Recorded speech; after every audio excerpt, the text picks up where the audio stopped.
membantah tuduhan Kristen. QS 55 bukan izin makan babi. Ada orang Kristen bilang kalau di QS 55 berarti dibolehkan makan makanan ahlul kitab, yang berarti termasuk babi. Berikut kutipan ayat yang mereka jadikan dasar. Open quote. Pada hari ini dihalalkan bagimu segala makanan yang baik. Makanan sembelihan ahlul kitab itu halal bagimu dan makananmu halal juga bagi mereka. Close quote. Close quote. Benarkah pengertian mereka? Tidak benar. Mari kita buka Al-Quran, hadits, logika, bahkan Alkitab mereka sendiri. Dan kita buktikan bahwa babi itu haram absolut sejak zaman dulu, bahkan sebelum Islam. Dalil Al-Quran. Babi haram mutlak berdasarkan sifat bawaannya, tidak ada pengecualian. Allah SWT berfirman, QS Al-An'am 6:5, open quote, dan daging babi karena sungguh ia najis, close quote. Allah sebut babi rijs, najis, berat, bukan sekadar tidak sehat. QS An-Nahl 11, sesungguhnya Allah hanya mengharamkan atas kalian bangkai, darah, daging babi, dan hewan yang disembelih bukan atas nama Allah, close quote. QS Al-Baqarah 2:1, open quote, dan daging babi karena ia adalah rijs, close quote. Ini mutlak, tidak ada pengecualian. Babi bukan makanan baik taib. Babi najis sampai kapanpun.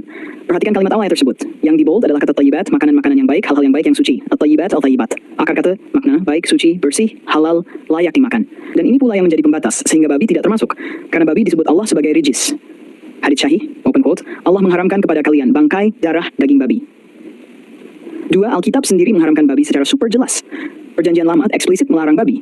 Imamat 11:7-8, open quote. Babi haram bagimu. Dagingnya jangan kamu makan, bangkainya jangan kamu sentuh. Close quote. Ulangan 14:8, open babi, haram bagimu. Yahudi sampai sekarang tidak makan babi.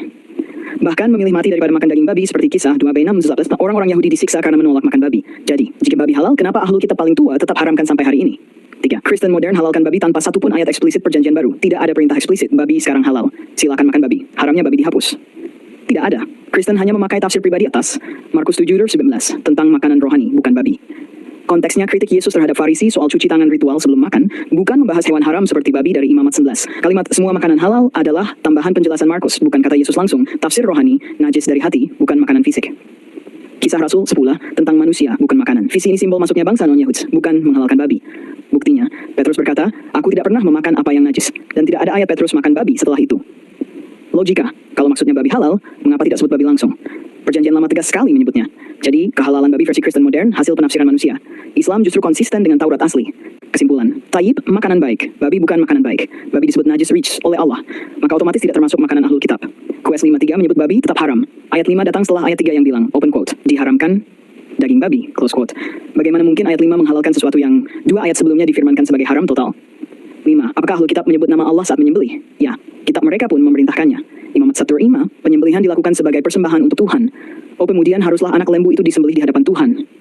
Kata di hadapan Tuhan, dalam bahasa Ibrani berarti Lifnei Yahweh, atas nama Yahweh, dalam ritus kepada Yahweh. Ini adalah penyembelihan bernama Tuhan, bukan sekadar sembelih biasa.